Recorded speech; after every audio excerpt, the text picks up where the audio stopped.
January 17th, 1943. The Eastern Front lay buried beneath a brittle layer of snow. A bitter wind cut through the trenches, carrying the distant rumble of artillery like the heartbeat of a war that never slept. Mud clung to boots, freezing where it touched skin, and the skeletal remains of trees clawed at the gray sky.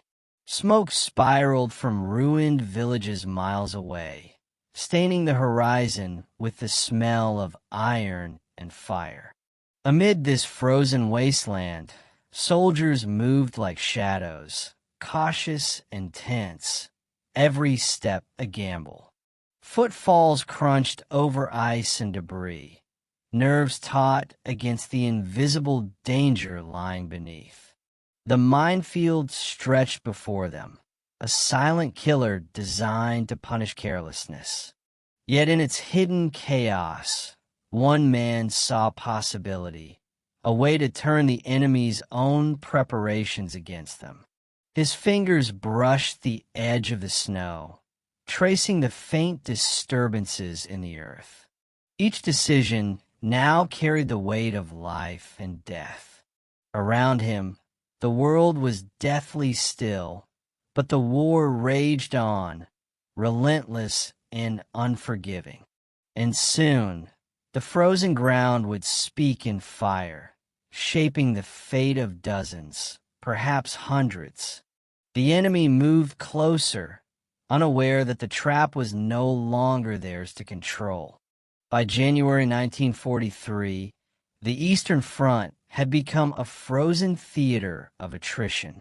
The German Wehrmacht, once advancing with near unstoppable momentum, had reached the outskirts of Stalingrad, where the Soviet Red Army had dug in with a tenacity forged by desperation and discipline. The winters on the Eastern Front were legendary. Temperatures routinely fell below minus 30 degrees Celsius. Rivers froze solid, and snowstorms could obliterate visibility in minutes. Logistics faltered under these conditions. Supply lines stretched across hundreds of kilometers of shattered countryside, leaving soldiers hungry, exhausted, and vulnerable. Minefields were a central feature of this brutal chessboard. The Germans, skilled in defensive engineering, had planted thousands of anti-personnel and anti-tank mines along approaches to key positions. Each mine was a simple instrument of destruction, yet when combined in patterns and layered with natural camouflage, they became psychological weapons. Soldiers advancing on these fields were forced to move cautiously, probing the snow with bayonets or rudimentary detectors, fully aware that one wrong step could end their lives. For commanders, these minefields were both shields and traps, intended to slow the enemy and channel movements into predictable zones for artillery or infantry engagement. The unit at the center of this story was part of a small Soviet reconnaissance detachment, tasked with mapping German defensive positions in the Donetsk Basin. They were lightly equipped, carrying standard-issue Mosin, Nagant rifles, grenades, and minimal rations. Their mission was simple in theory but deadly in practice: gather intelligence, avoid casualties, and report back. Yet even within this limited framework, the battlefield was alive with hazards, hidden barbed wire, sniper nests, and, most insidious of all, mines. The soldier who would later turn this minefield into a decisive advantage had already distinguished himself in smaller engagements. He was not a commander, nor a figure destined for fame. He was a private with sharp instincts, an understanding of terrain, and a deep awareness of the lives around him.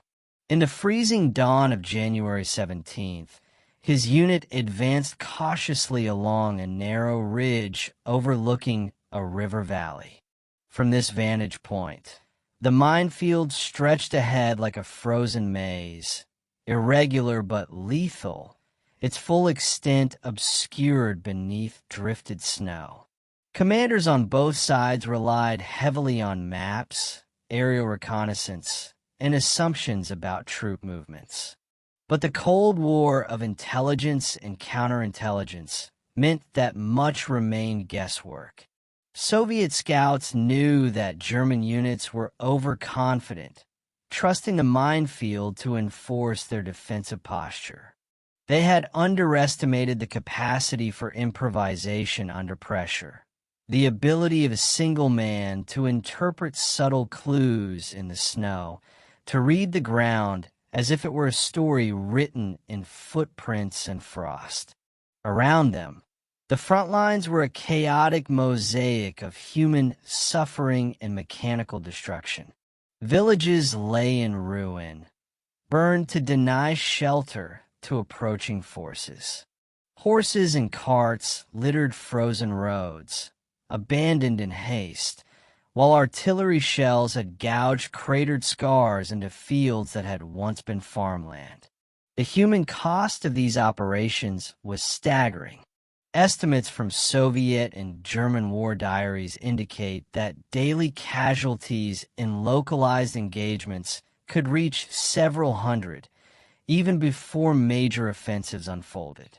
Each minefield was a silent witness to these losses, claiming victims indiscriminately, often erasing the distinction between brave and reckless, experienced and green.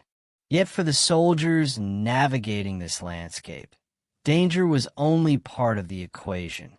Opportunity existed in those same hazards. Minds were placed with logic, yes, but patterns revealed themselves to those patient enough to observe. Frosted soil shifted with temperature.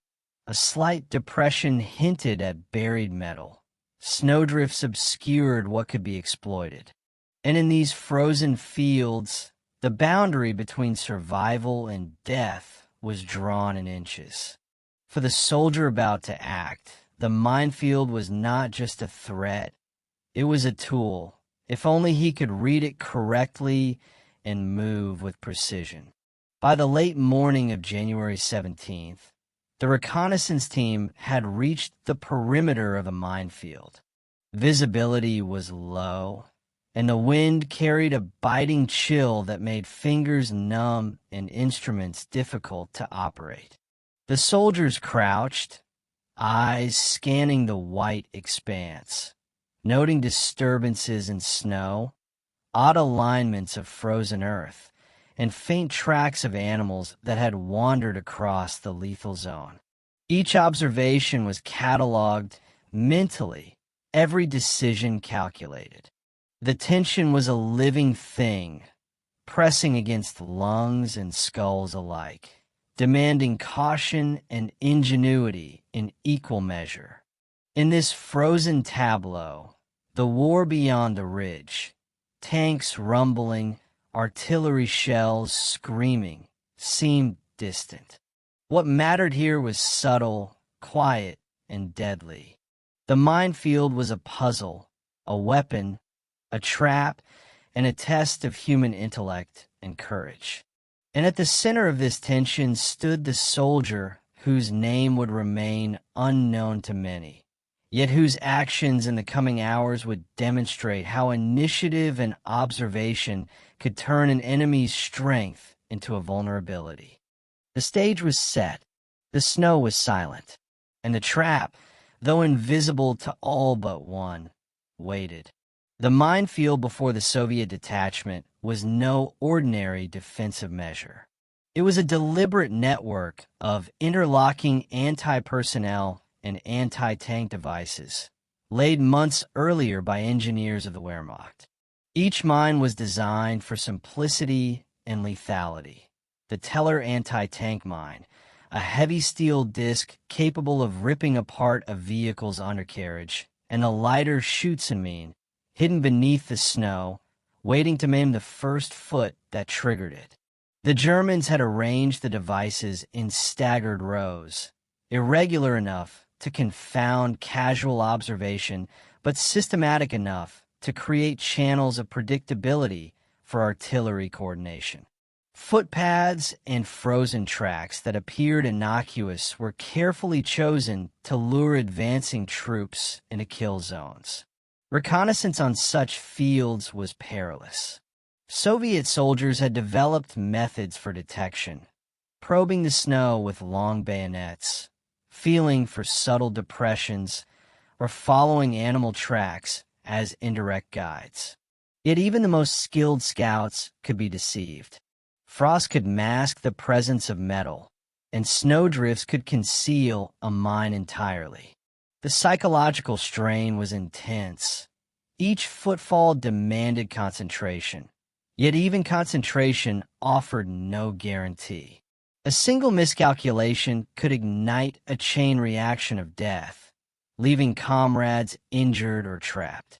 The soldier at the center of this story had observed patterns the enemy had overlooked. While most troops focused on straight paths or obvious obstacles, he noted subtle irregularities in the snow, the faint compression of soil, and the alignment of abandoned equipment. To him, the minefield was not just a hazard. It was an instrument to manipulate. By understanding its design and anticipating the enemy's movement, he could turn a defensive installation into an offensive advantage. Around him, his comrades moved slowly, probing, cautious. The tension among them was palpable. Some whispered anxiously. Others remained silent, trusting instinct over speech. Communication was minimal. Any loud noise could trigger panic or alert enemy forces monitoring the ridge. Yet in these quiet, frozen moments, leadership was not dictated by rank. Decisions were measured in seconds, tested in life or death. The soldier took in every detail: the spacing of mines, the wind's direction, the angle of the ridge, the potential avenues for the enemy. Above all, time was pressing. German patrols were advancing, unaware that their own trap could be turned against them. The broader context of the campaign imposed urgency. Soviet commanders were attempting to disrupt the German supply line along the Donets, and every hour gained could influence outcomes miles away. Mines were intended to slow the enemy, but here, the frozen ground contained potential for counteraction. The soldier recognized that exploiting the terrain required not brute force, but calculation, patience, and nerves of steel. The environmental conditions compounded both danger and opportunity. Snow muffled sounds, allowing subtle movements to go unnoticed. But ice hidden beneath snow created treacherous footing, threatening balance at every step. Visual cues were distorted by low winter sun, which cast long shadows that could be mistaken for depressions or safe pathways. Yet these same distortions could be leveraged. A carefully timed movement, a strategically placed decoy, could manipulate enemy perception. The battlefield, in essence, was a three-dimensional puzzle. The minefield itself, the surrounding terrain, and the advancing enemy units. The soldier's insight into these elements allowed him to see possibilities invisible to others. Whereas most soldiers focused on avoiding death, he began to calculate ways to shape it. The trap, though designed for defense, could become an instrument of offense, a lethal advantage if applied with precision and courage. As the reconnaissance detachment moved cautiously along the ridge, the first signs of the approaching enemy appeared. Distant figures on the horizon, dark silhouettes against the snow, advancing with confidence. They assumed the minefield would serve them, confident in its ability to channel their opponents into predictable zones. Yet none suspected that the quiet observer among the Soviet troops could bend the battlefield to his will. The stage was now fully set. The snow-covered earth concealed both danger and opportunity. The enemy approached, oblivious to the silent calculations that would soon determine the outcome of this deadly encounter. And the soldier, grounded in skill, observation, and resolve, prepared to transform a hidden threat into a decisive weapon. The cold is a merciless teacher. Fingers stiffen, breath crystallizes in the air, and every heartbeat pounds like a drum inside a frozen chest.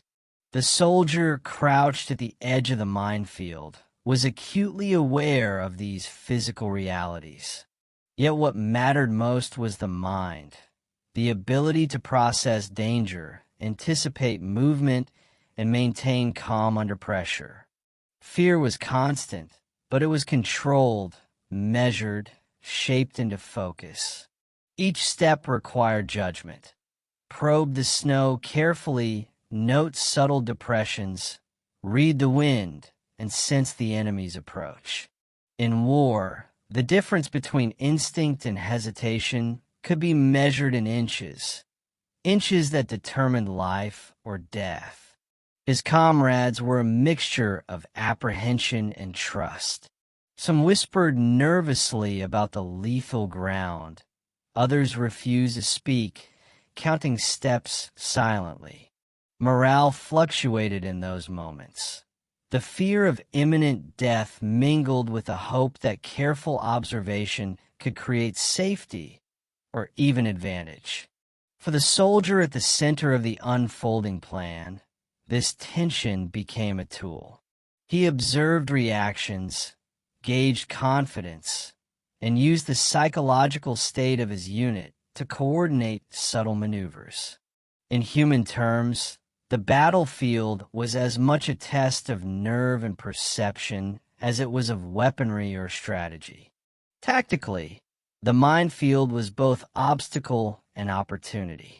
German engineers had created it to halt advances and funnel troops into pre-designated kill zones for artillery or crossfire. Yet any rigid design carries weakness, predictable patterns, reliance on assumptions, and the blind confidence of those who placed it. The soldier recognized that understanding the enemy's intent could invert the minefield's purpose. By manipulating movement and creating controlled false paths, he could force advancing German patrols into precisely the spots where explosives would be most effective. This approach required more than courage. It required acute spatial awareness, timing, and an understanding of enemy psychology. How would the Germans react to subtle disturbances in the snow? Which paths would appear safe? Which could be used to channel them toward destruction? The soldier's tactical calculations were quiet but deliberate. He was creating an invisible map in his mind, projecting enemy movement and anticipating the consequences of every step. In a moment, the minefield would cease being merely defensive. It would become an active participant in the battle, a tool for offense guided by intelligence rather than brute force. The weapons themselves were silent killers. Teller mines, cylindrical and weighted, were designed to destroy tanks, while lighter Schützenmines aimed to incapacitate infantry.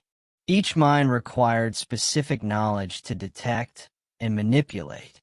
Soviet troops carried rudimentary detection tools, bayonets for probing the snow, limited metallic detectors, and careful observation of ground irregularities. Modern eyes might see simplicity. In practice, these tools demanded precision and patience. The soldier exploited this technology not by using it, but by understanding it. He studied spacing, distribution, and trigger mechanisms. By applying logic and observation, He could predict where the mines were most likely to be and where disturbances in the snow could be leveraged. In this sense, technology became more than a weapon. It became an instrument of strategy. The enemy's reliance on mechanical lethality, combined with human assumptions, created a predictable framework that could be subverted with knowledge, timing, and courage. Leadership in this context was not hierarchical. It was situational. The soldier, a private in rank, assumed responsibility through skill and initiative rather than orders. His decisions influenced not just his own survival, but that of his unit. In moments where rank mattered less than judgment, he became the de facto leader. Coordination with fellow scouts, subtle hand signals, and the careful management of risk were all exercises in leadership under extreme pressure. Commanders behind the lines were unaware of the small-scale genius unfolding on the ridge. Their directives were strategic, broad, and impersonal. It was on the ground that leadership mattered most, not in orders, but in quiet calculation, in the ability to transform passive danger into active advantage. The Germans advancing toward the minefield were confident in their engineering. To them, the frozen ground was a defensive asset, a predictable mechanism to slow enemy advances and inflict casualties with minimal risk to their own forces. They had underestimated the potential for improvisation, assuming that any challenge posed by their own creations could be countered only by brute force or caution. Their patrols moved with precision, following mapped channels, checking tracks, and scanning the ridge for signs of Soviet movement. Yet confidence can be fatal. The enemy's reliance on the rigidity of their defenses created blind spots.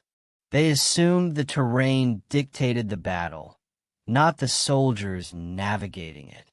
They did not account for ingenuity, the capacity of a single observer to read patterns, manipulate perceptions, and exploit predictability. Every step they took toward the minefield unknowingly fed into a strategy that was being constructed in real time, silently, and with lethal intent. In effect, the Wehrmacht had laid a trap, one meant for their opponents, only to have it subtly turn against them by a single, observant mind. War is not just a contest of weapons and strategy. It is a crucible of morality. The soldier faced a chilling paradox, using the enemy's own preparations to kill, knowing that the path of his actions would bring death to others, even while saving the lives of his comrades. Each decision to manipulate the minefield required calculation, courage, and acceptance of the consequences. This was not an act of vengeance, nor of malice. It was the precise calculus demanded by survival and the broader mission.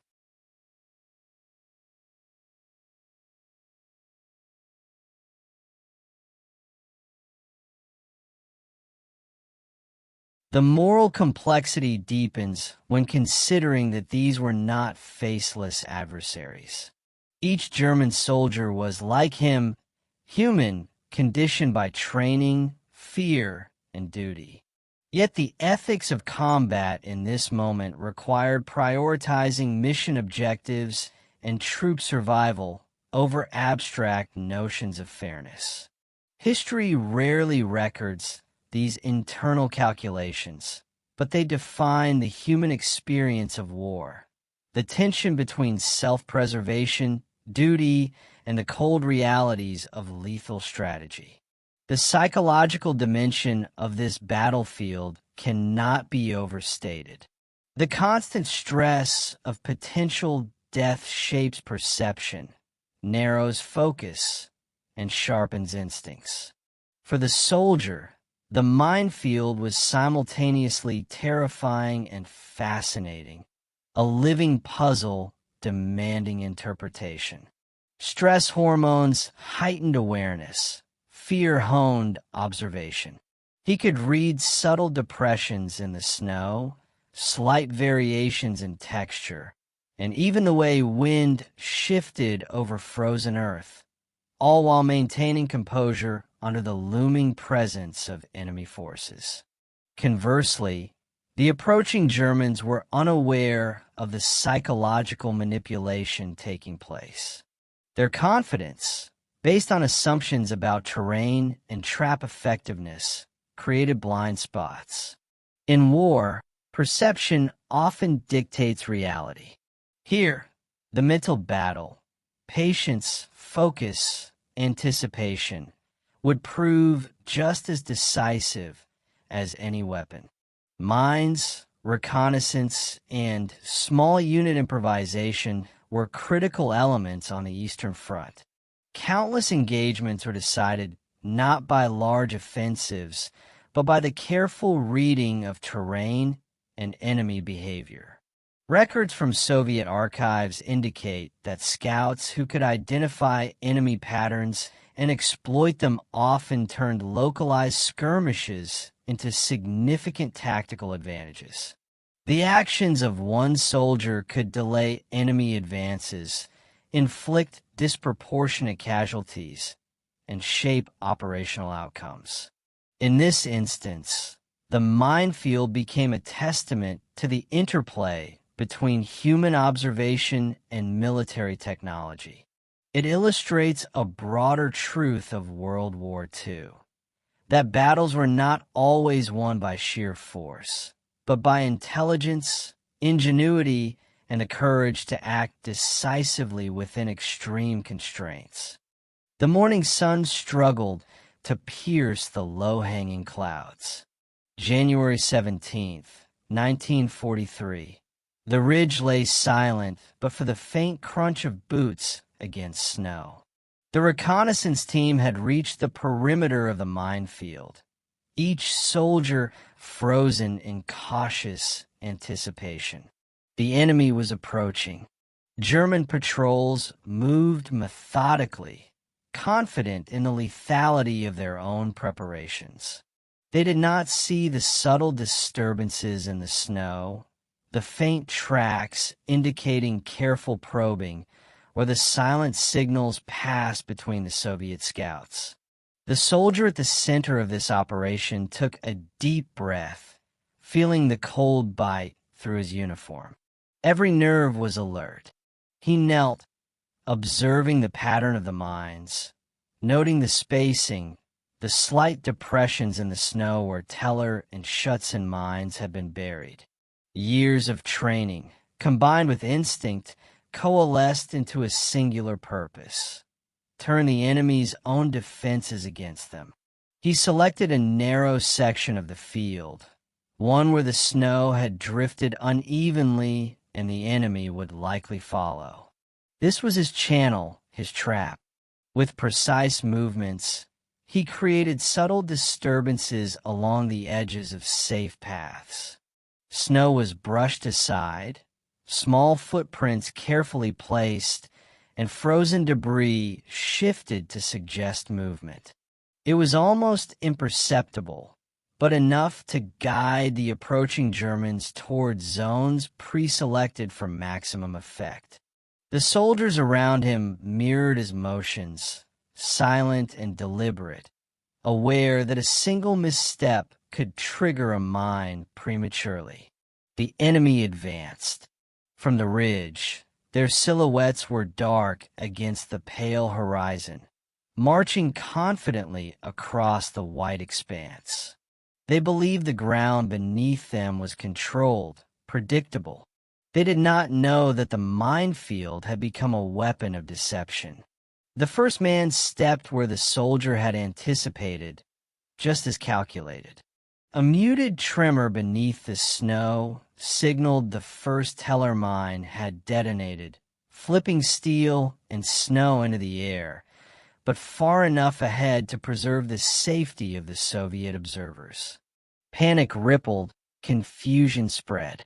The Germans attempted to reorganize, but every movement was now guided into zones carefully chosen by the soldier. Artillery support from nearby Soviet positions was coordinated silently.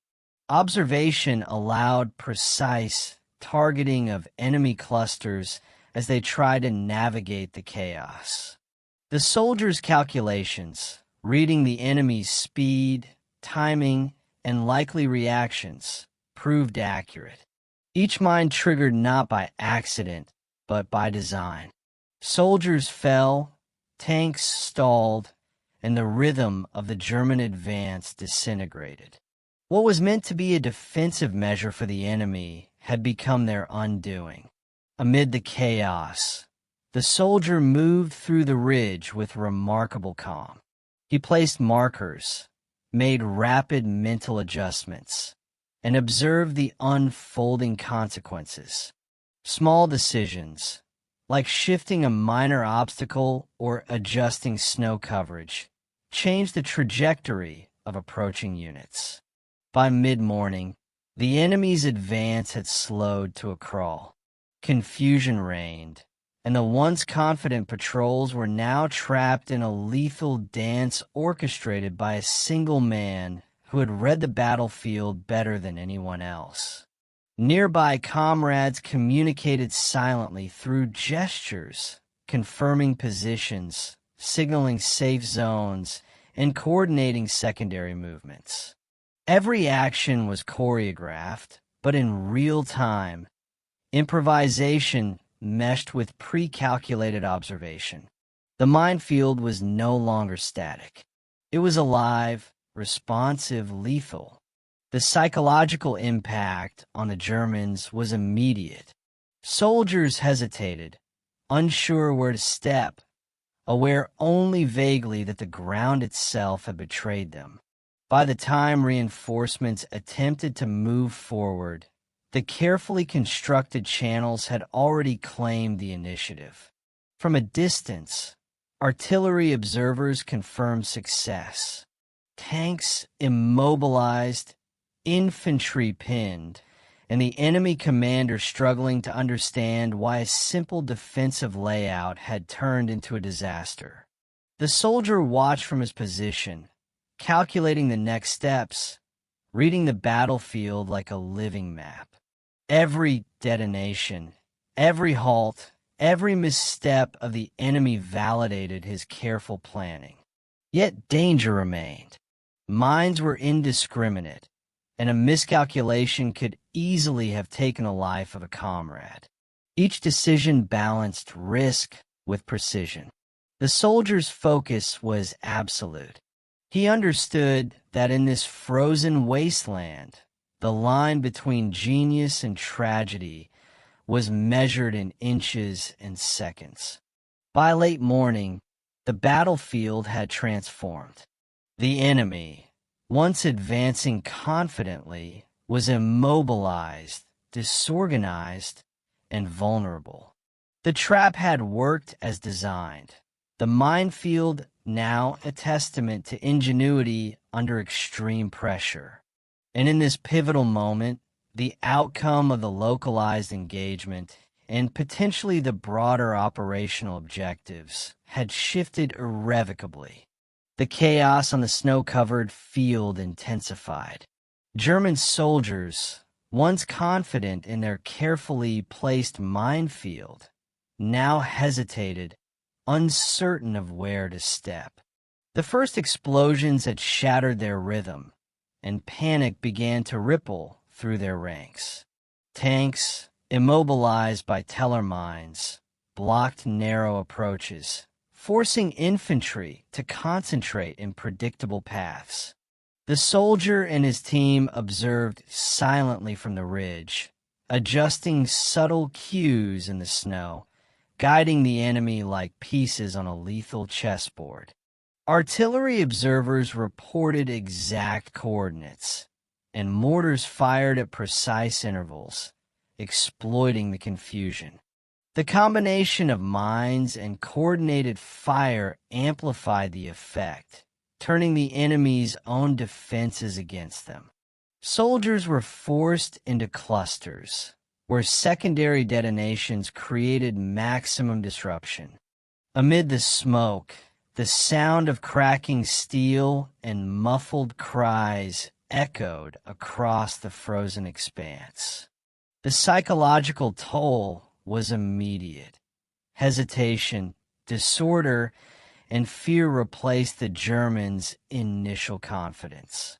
Commanders on the ground attempted to regain control, issuing orders to regroup, but communication was breaking down. The soldiers' manipulations had created a fluid battlefield in which predictable patterns were erased. One group attempted to flank the supposed safe path, only to trigger a Schützenmine hidden beneath snow. Another tank rolled onto a teller mine, its tracks ripped apart in an instant. By mid-morning, the Germans were in full retreat, abandoning vehicles and supplies. Reports later confirmed the outcome. Over 50 German soldiers incapacitated, several tanks and armored vehicles destroyed or immobilized, and the advance along that ridge completely stalled. Soviet forces had achieved a disproportionate tactical success, with minimal casualties on their side, a direct result of the soldiers' precise understanding of the terrain, the minefield, and enemy psychology. Amid the smoke and confusion, the soldier remained focused. His role was not yet complete. Even after the initial detonations, he continued to observe, subtly signaling his comrades, adjusting markers, and anticipating the enemy's next moves. Each minute mattered. The frozen ground remained unforgiving, and the potential for accidents was high. Yet his calm, deliberate actions ensured that the trap maintained maximum effectiveness without endangering his own unit. The German retreat became chaotic. Vehicles were abandoned, weapons dropped, and units became disorganized. The snow, once an obstacle for movement, now accentuated the disorder. Tracks revealed their panic. Footprints crisscrossed in futile attempts to reorganize, and the frozen earth betrayed every misstep. The battlefield, in effect, was a record of the soldiers' foresight, a visual testament to how knowledge and precision could dominate even the most heavily fortified positions. Casualty reports from both sides corroborate the effectiveness of the maneuver. Soviet archives note the remarkable efficiency with which the minefield was turned against the enemy, emphasizing that no major Soviet losses occurred during this operation. German war diaries, meanwhile, describe confusion and disbelief. Units immobilized by their own traps, soldiers injured in areas thought safe, and a complete breakdown of the initial advance. This localized engagement had not only disrupted the immediate German offensive, but also sent ripples through the operational planning of nearby units. The ridge fell silent after several hours of controlled detonations. The snow, now scorched with the aftermath of explosions, craters marking the path of destruction, seemed almost peaceful in contrast to the earlier chaos. The soldier lowered himself to the ground, exhausted but vigilant. Around him, comrades moved carefully to assess positions, mark remaining hazards, and prepare for potential counterattacks. Though the enemy had been repelled, the operation's success was fragile. contingent on continued caution and disciplined execution. In this climactic moment, several truths of warfare became evident: that intelligence, observation, and initiative could outweigh numbers and firepower, that the environment itself could be turned into a strategic asset, and that the courage and skill of a single soldier could influence the outcome of an entire engagement. The frozen battlefield had borne witness to an extraordinary exercise of ingenuity, one that transformed a lethal defensive structure into a decisive instrument of victory. By late afternoon, the Germans had withdrawn entirely from the ridge, leaving behind destroyed vehicles, scattered supplies, and the silent testimony of their own miscalculations. The Soviet unit, though weary and battered by the tension, had achieved a remarkable tactical victory with minimal losses. The soldiers' actions, while unsung in broader histories, had reshaped the battlefield in ways that would resonate for days across the operational theater. The immediate engagement was over, but the consequences were just beginning to ripple outward.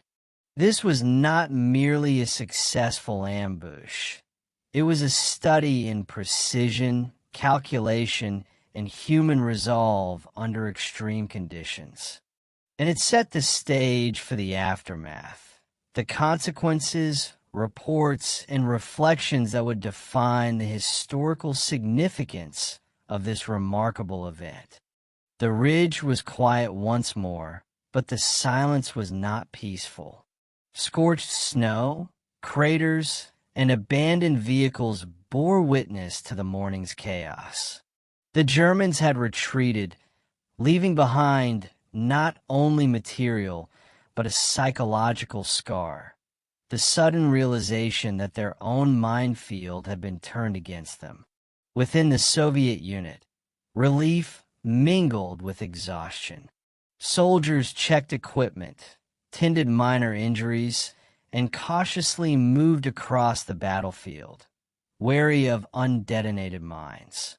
The air still carried the acrid tang of gunpowder and scorched steel, a reminder of how close the line between survival and death had been. Reports compiled immediately after the engagement emphasized the extraordinary efficiency of the operation. According to Soviet after-action logs, over 50 enemy soldiers had been neutralized, several tanks destroyed or immobilized, and forward movements delayed for hours. Outcomes achieved without significant casualties on the Soviet side. The success was attributed to meticulous observation, terrain mastery, and the soldiers' initiative in manipulating the minefield. Commanders noted that the action demonstrated the potential for small, highly skilled units to influence engagements disproportionately, particularly in extreme winter conditions where mobility was restricted and precision mattered more than brute force. The psychological impact on the enemy cannot be understated. German patrols recounted confusion and disarray, describing traps that seemed alive and soldiers stepping into areas they believed to be safe, only to be struck by their own devices. The incident forced local commanders to reassess assumptions about terrain and minefield deployment. Mines, previously considered purely defensive, were now recognized as a potential liability if enemy observation and ingenuity were underestimated. Within the Soviet unit, the soldier remained largely anonymous. There was no immediate recognition from high command, no medals pinned in the snow. Yet his comrades understood the significance of his actions. In reports and oral histories, they described a quiet figure who read the battlefield like a living map, anticipated enemy movements, and transformed a lethal environment into an instrument of victory. The ridge, once an obstacle, had become a proving ground for courage, calculation, and initiative. The local terrain itself bore the scars of the engagement for weeks. Craters marked the positions of mines that had detonated, twisted steel and shattered wood littered the field, and the frozen earth remained uneven, a subtle reminder that the war had left its imprint even in silence. Soldiers moving through the area later noted that tracks, footprints, and debris revealed the flow of battle, the orchestration of events, and the careful manipulation that had guided enemy forces to their peril. Beyond the immediate battlefield, the operational implications were significant. The delayed German advance disrupted local supply lines and forced a temporary halt in offensive operations. Communications within the German units indicated frustration and a need to reorganize defensive positions, highlighting the broader impact that a single, well-executed tactical maneuver could have on a larger campaign.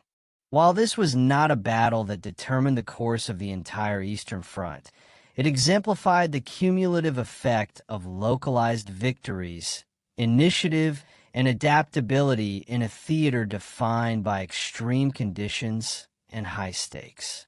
The ridge, frozen and scarred, became a symbol of calculated risk and disciplined execution.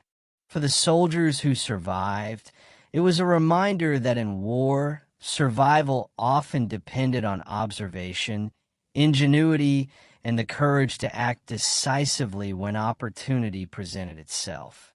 And for those who would later study the operation, it demonstrated that even the most lethal preparations could be reversed through knowledge, patience, and precise action. The battlefield, once lethal and chaotic, had become a record of human ingenuity and careful calculation.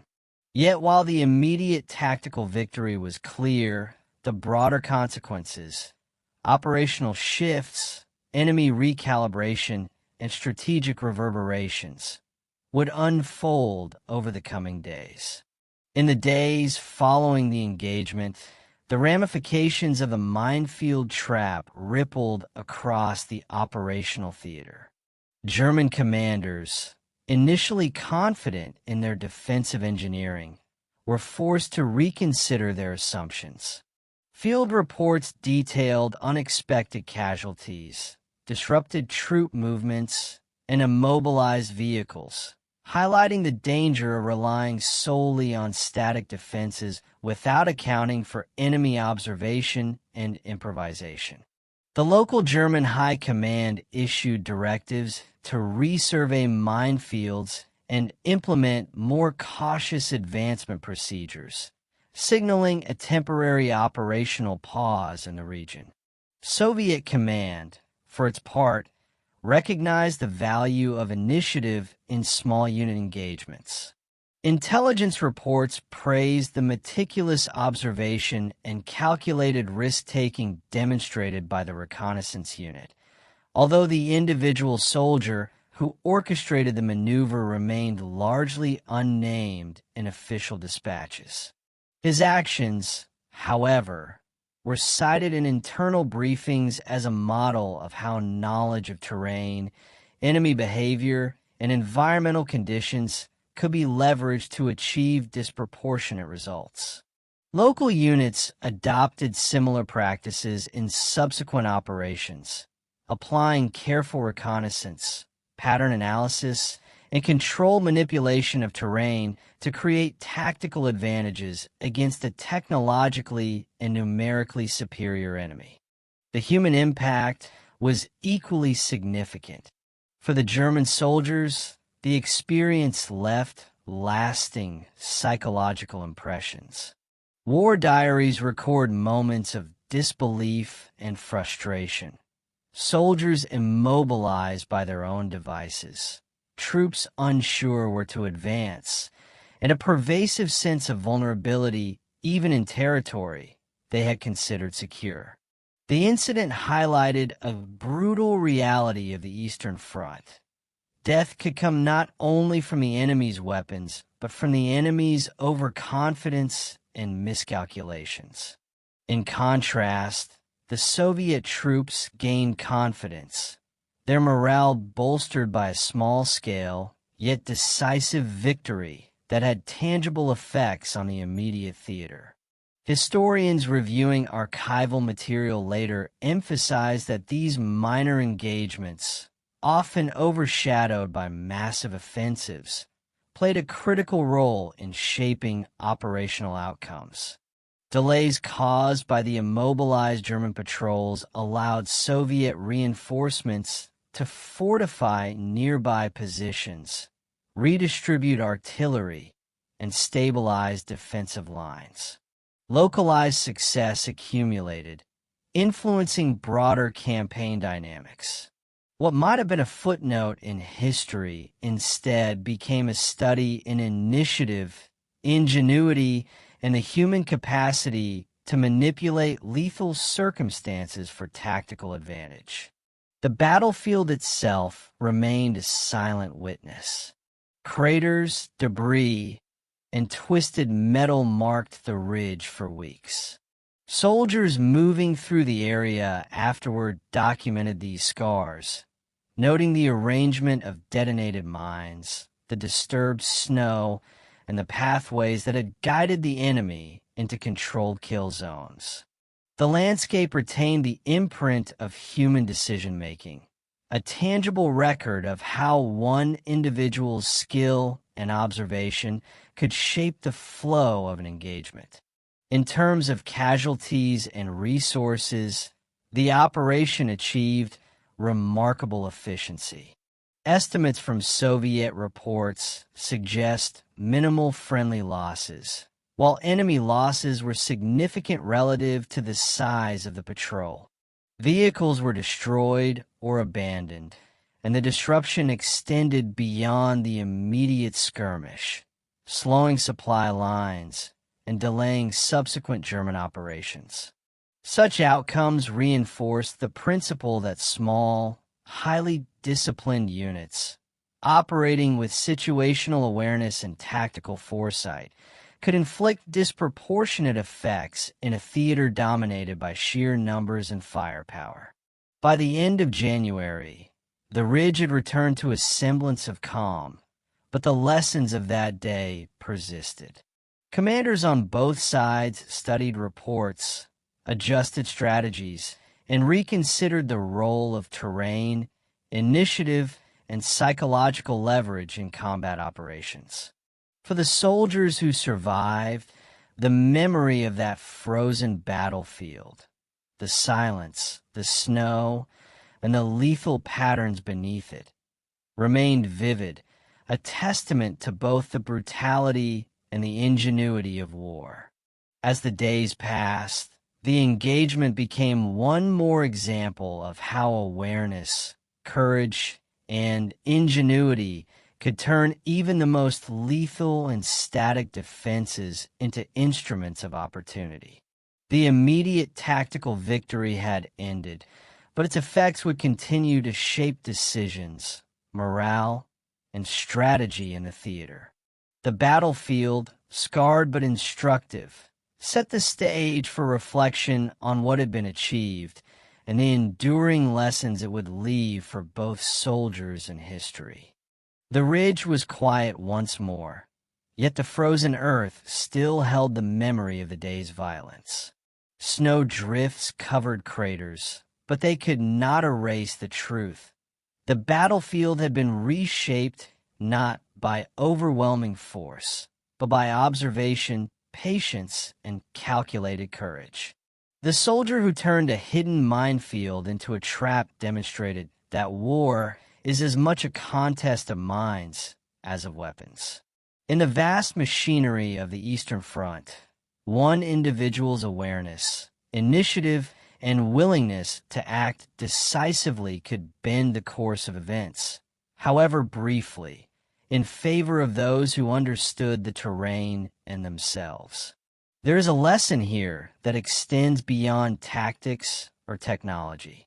The frozen wasteland, scarred by explosives and footprints, reminds us that human ingenuity can convert danger into opportunity, that life and death in war are determined not solely by numbers, but by insight, timing, and courage.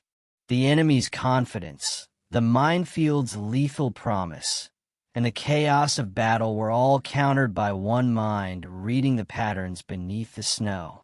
This was war distilled to its elemental truth: survival through knowledge, mastery of environment, and decisive action. Yet there is also a quiet moral weight. The soldiers' actions brought death to many, though they saved others and shifted a tactical balance. In this tension lies the paradox of warfare: the need to act decisively amid uncertainty, to make choices that weigh lives and objectives, and to embrace responsibility in silence and invisibility. His triumph was not celebrated with parades or medals, but in the survival of comrades, the disruption of the enemy, and the enduring record of what careful planning and courage can achieve. As the sun dipped behind the horizon, casting long shadows over the scarred ridge, the battlefield seemed to exhale. History would remember vast battles, great commanders, and sweeping offensives, but here, in a frozen corner of the Eastern Front, a small, decisive act had written its own chapter, one defined by human insight, quiet heroism, and the unyielding calculus of war. The snow would melt, and the ridge would return to silence, but the lesson endured. Even amidst devastation, the mind can turn danger into strategy, and courage can transform death into a fleeting instrument of survival.